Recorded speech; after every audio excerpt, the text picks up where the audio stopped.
Good morning and welcome to Stock Market Today. It's Tuesday, September 24th, 2019, and I am your host, Dan Russo, the Chief Market Strategist at Chaikin Analytics. Find me on Twitter at @DanRusso_CMT. Stock Market Today brought to you today and every day by Chaikin Analytics. Head over to chaikinanalytics.com/today. Sign up for a free email where you can follow along with this show, as well as get daily stock ideas for you to consider. Hits your inbox every trading day before the market opens. So U.S. equities were mixed in Monday's trading, finishing off the best levels of the day. Treasuries rallied across the curve, continuing last week's strength. The dollar was weaker versus the yen, but stronger on the euro cross. Gold finished up 1.1%. And crude settled up 90 basis points on the day. As we get to the desk this morning, futures are up 30 basis points for the S&P 500 to start the day. Asian markets were mostly higher overnight, and European markets are also trading higher. Treasuries are weaker with some curve flattening. The dollar is stronger versus the yen, but weaker against the euro. Gold is down 30 basis points, and WTI crude is taking back those 90 basis points to start trading on a Tuesday. S&P 500 continues to fade from resistance. That resistance area remains between 3,000 and the July highs at around 3,030. Support comes into play 2,900 to 2,950. RSI beginning to roll over here as it tests the rising trend line, and we want to see it hold in bullish ranges on any tests of support by the index. To me, that's the key that we're looking for. Can the market hold bullish ranges while it holds support? If that's the case, it increases the odds that that support zone between 2,900 and 2,950 is likely to hold, setting the stage for the next leg higher for equities broadly. Now, one bullish point is that Chaikin money flow remains bullish, as it has been since July, and continues to be bullish even as the market chops around through August and now fades from resistance here in September. So the game plan is pretty simple. Pullbacks to support that hold within bullish ranges on the RSI set the stage to get aggressive in the leading areas of the market. Look for bullish and very bullish stocks that have become oversold within those leading areas of the market. That's the game plan. That's the one we're sticking to for now. Want to highlight the fact, though, that if 2,900 does break to the downside, the stage is set for a test of the lows of the August range and the 200-day moving average. What are we writing about today in our note to Chaikin Analytics clients? Well, we're talking about the fact that the defensive sectors led during yesterday's mixed equity session and are starting to rebound a little bit from a trend perspective as well. Utilities rally from relative support. That's a key point in our note today. We looked at utilities yesterday. We'll look at real estate a little bit later in the show. Technology is testing a key relative breakout level, and I think that that's important.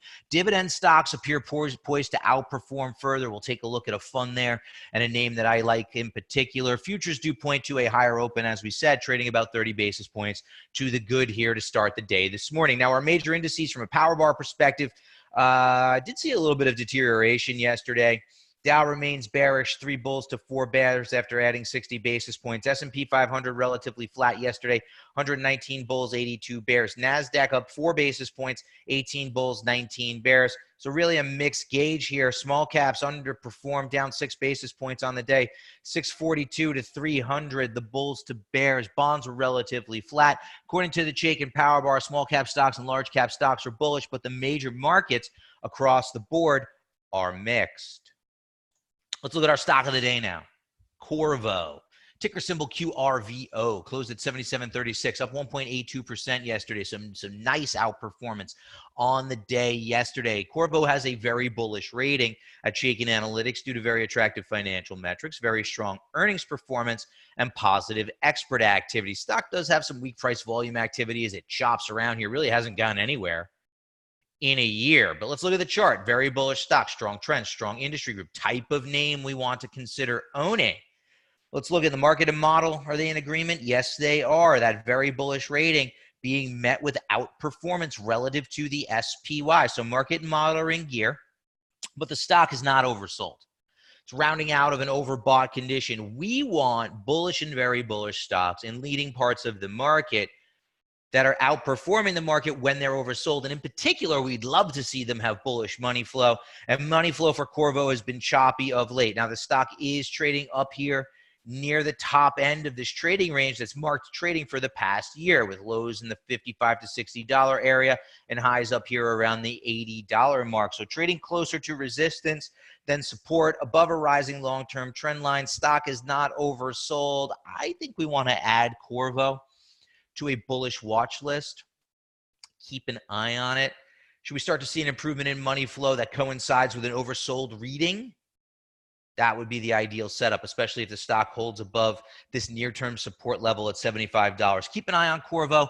Add it to a bullish watch list, but I'm not there yet to take action on the stock right away. I like them when they're oversold, folks. It sets up a higher probability entry point.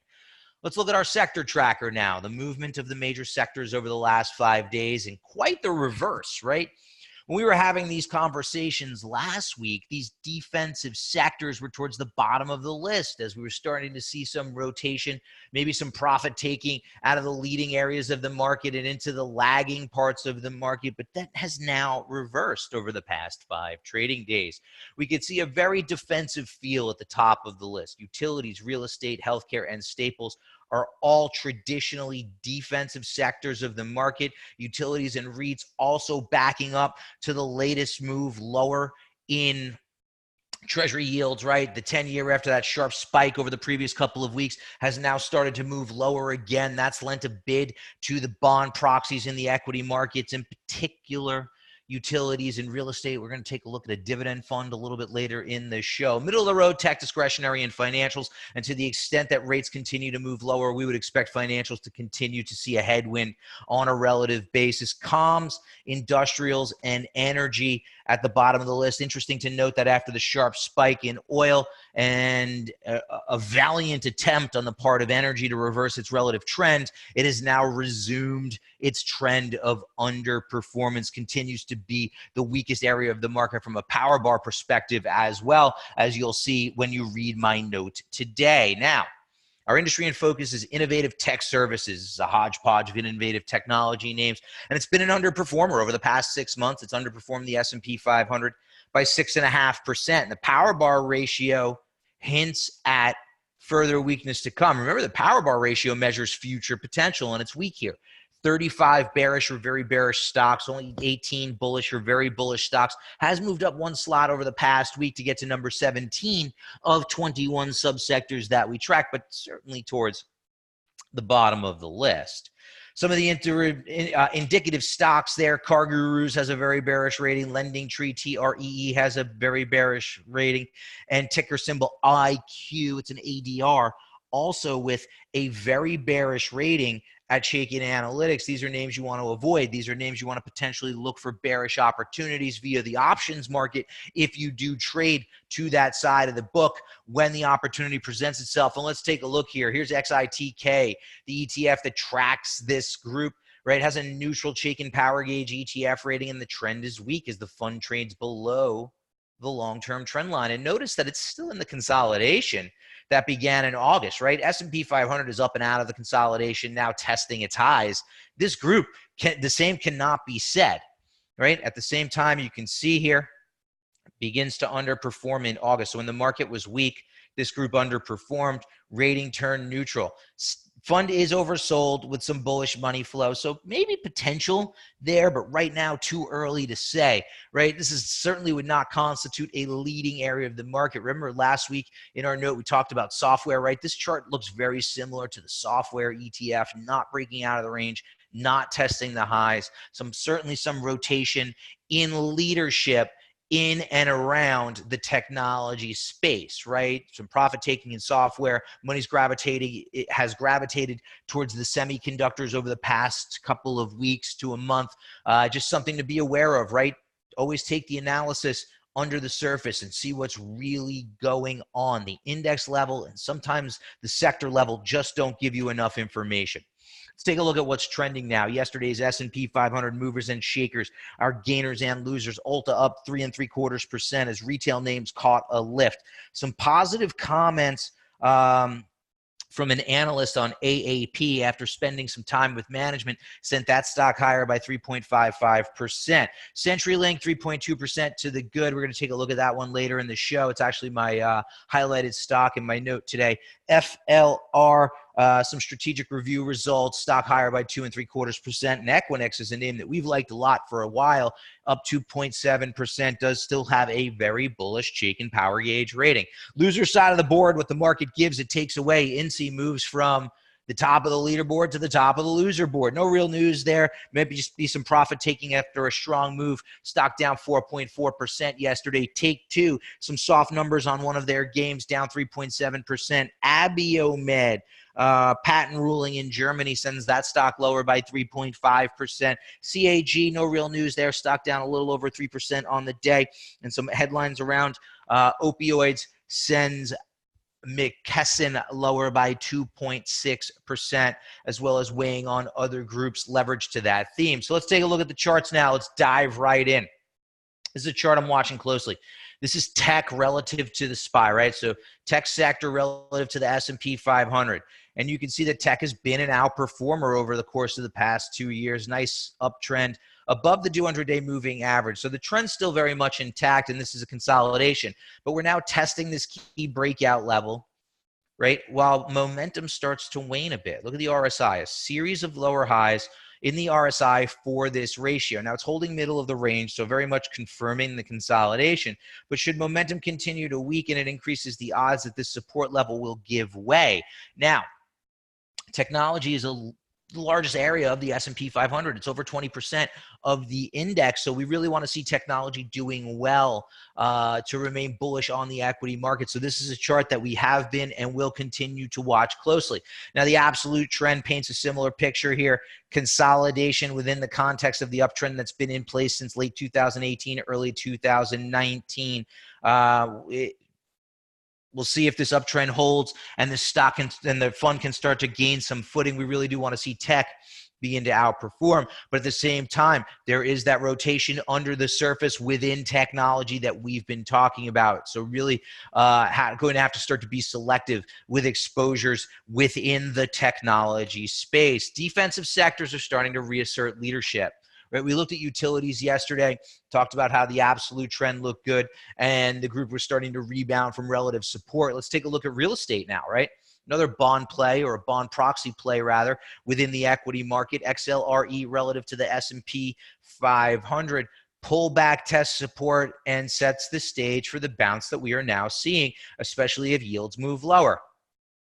Above a rising 200-day moving average. Notice the RSI here for the relationship, for the ratio, has not become oversold and is now moving back above the 50 line.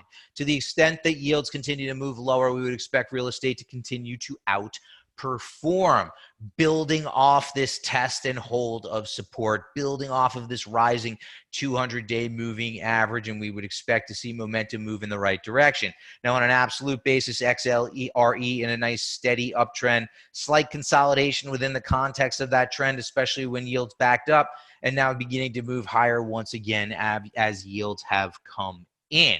So defensive sectors are the areas of the market that are starting to reassert their leadership. Remember what we looked at just a little while ago. The groups over the past 5 days, very defensive in nature. Utes, REITs, healthcare, and staples. Now, new leadership in the dividend space. We've been talking a lot about dividend stocks over the past couple of weeks. We've been highlighting DGRO, and now we're looking at DTD, the Wisdom Tree Total Dividend Fund. Check out this fund. Testing its highs, right? Above the rising 200-day moving average, above a rising near-term trend line. RSI, after a series of higher lows and failing to become oversold on this move lower, now shifting back into bullish ranges. So momentum confirming the strength that we're seeing on an absolute basis in DTD, and that's also now coinciding with the fund breaking a downtrend line relative to the SPY. So emerging leadership among the dividend stocks within the market, something to keep an eye on. You want to maybe drill down on the holdings of a fund like DTD and find a name like CenturyLink. Bullish stock, strong trend, strong industry group. Market and model are in agreement here as that bullish rating is met with outperformance. Stock is becoming oversold with bullish money flow and triggered one of our proprietary buy signals today. This one, the money flow buy signal. Mark Chaikin has featured this stock recently. I'm featuring the stock today. CenturyLink looks compelling as a stock that's starting to make the turn. That's going to wrap it up. You can check out my survival guide. I will be back here tomorrow. Have a great day.